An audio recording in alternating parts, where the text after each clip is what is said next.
Rrau për vdekje 58 vjeçari në Athinë, flet shqiptari, më zuri rrugën. Një ngjarje rënd ka tronditur mbrëmjen e djeshme zonën Neos Kozmos të Athinës, ku një 58 vjeçar grek u ra për vdekje nga një grup i 3 të rinjve, mes tyre dhe një shtetas shqiptar 29 vjeç.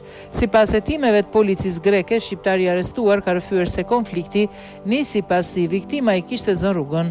Ai ka deklaruar se nuk kishte qëllim të vriste, por veproi në gjak nxehtësi. Hetimet paraprake kanë hedhur poshtë pistën e një ndjekje të qëllimshme apo krimi të paramenduar. Autorët e dyshuar, 2 grek dhe një shqiptar, ndiqnin makinën e viktimës në 2 motocikleta dhe sipas dëshmive shqiptari ka kapur kokën e 58 vjeçarit dhe ka goditur disa herë në timon. Policia gjeti makinën e viktimës të mbuluar me gjak me xhamin e përparm të thyer.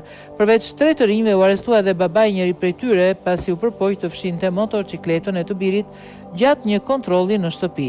Të 3 arrestuarit kishin precedent penal për vepra të ndryshme.